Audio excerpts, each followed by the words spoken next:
What up, dudes? It's your boy Isaac. And guess what I heard? Bryan Singer is actually in final negotiations to direct a Queen biopic. And I'm going to actually discuss this with my boy, Michael K. Oh boy, oh boy, oh boy, oh boy, oh boy, oh boy. Okay, so brief history of my relationship with Queen. I have been a huge fan of that band ever since at least 10 years ago, when I got their greatest hits. Like, I listened to all of that, and then immediately I just found their entire discography, started listening to that nonstop. They're just one of my favorite bands of all time. So when I initially heard that they were making like a biopic on Freddie Mercury, yeah, and it had Sacha Baron Cohen attached, I'm like, this is perfect. This is like the greatest like casting ever. But then Queen is like, no, we disagree. It's not the greatest thing ever. So that didn't happen. But now the project is back with Bryan Singer at the helm and Mr. Robot's Rami Malek, who I wasn't sure about it at first because I heard this news while I was at work. But the more I thought about it, and the more I pictured Malek with the mustache, I'm like, yeah. Yeah, I'm on the same page. I'm sorry? My only question though is, can he sing? That's literally my only concern. I don't care if he can sing or not, long as he basically can act the part. Because hopefully, what they'll do is they'll have Freddie Mercury's voice over Freddie or Malek's. I know that like there's some like exception to the rules when you have like Johnny Cash. I believe Joaquin Phoenix, he actually did his own lyrics to Johnny Cash, and it was phenomenal. But I'm actually curious if, Malek can actually sing. Does he sound anything close to Freddie Mercury, even if he wanted to try? I know he's got the look. However, like his eyes are a little bit more like lazy. He's got like Forrest Whitaker eyes, I should say. So I don't know if they're going to be able to. He does a little bit. Yeah, I don't know if he's going to actually look a little bit more excited when he plays this role or not. But I'm really, really looking forward to this so much. I mean, I thought it wasn't going to happen when we lost Sasha and, when the crew of Queen got involved. But now I'm kind of reinvigorated about this. And I got to ask you, Mike, what's your favorite Queen song? Ooh, this is really a tough one. I know. I'm sorry. It's tough. It's tough because there's like 3 different eras of Queen. There's like the kind of early stuff with Bohemian Rhapsody. Yeah. There's like the 80s with like We Are the Champions and We Will Rock You. Yeah. But honestly, I think one of my favorites, and it's kind of the most underrated, is Innuendo. Ooh. Like when you listen to that, you can hear influences from like Iron Maiden, a little bit of just like Spanish classical guitar. It's very.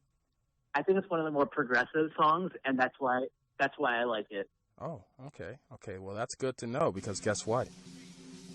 It's playing in the background through the moderns of technology, and this is probably going to get a copyright strike, but I don't care because it's Freddie Mercury. You can't basically do something about Freddie Mercury and not have Freddie Mercury playing. By the way, yeah, you got to have Freddie Mercury playing. Exactly. Play the game. Everybody plays the game of love. That's mine. I got to go with that one. It's underrated, I feel, because not that many people know it. It's always, We Will Rock You, which is great, or Bohemian Rhapsody, which is greater, but, Play the Game for me just hit so close to home. I also like, one of my second favorite. Yeah. Stone Cold Crazy. That song was like the beginning of thrash metal. Like, before Iron Maiden and like, all the other new waves of British heavy metal bands. Yeah. There was Queen with Stone Cold Crazy, and that song is amazing. That song reminds me of something that would have come out of the movie Sing Street, actually. By the way, people should see that movie Sing Street if you haven't. But yes, very yes. You're not wrong, Mike. You're not wrong, and it's amazing how much Queen's music has transcended over the decades. Like, it became reinvigorated after Highlander. I remember that. And then that was the first time I ever heard Queen. Is when I was watching Highlander with my dad. Universe? Yeah, you got it. I have no rivals. I suck. But But yeah, man, it's been Queen ever since for me. That's basically was my first taste of it. And yeah, I'm really excited about this movie. Bryan Singer is really good with ensembles. So, you know. Oh, yeah. So, you know, that got me a little bit, you know, amped for this movie. And I just hope that, you know, nothing happens as far as creative differences with this movie because, you know, it's got to move forward. Please. I just want this movie to happen. Now, I never read the full Deadline article. Did it mention anything about Queen like as acting as producers? Like, do they have the right? Do they at least have the right to use their music? I'm actually looking at it right now. Currently, this is what it says. Bryan Singer is in talks to direct Bohemian Rhapsody, the long-in-the-works movie about the phenomenal British rock band Queen, with Mr. Robot's Rami Malek playing frontman Freddie Mercury. The film is coming back together and is on the first track at 20th Century Fox in New Regency, with original producer Graham King and his GK Films. It doesn't actually elaborate if Queen is going to be involved, but one can assume here that, you know, maybe they will be, considering, you know, maybe they were probably partially responsible for not having Sasha be involved with, I guess. But yeah, the Deadline article don't actually go as far to say that they are involved. However, I will leave the link in the description below. That way, you know, our fans here can actually check this out and, you know, read it further. This is all just so exciting. I know, man.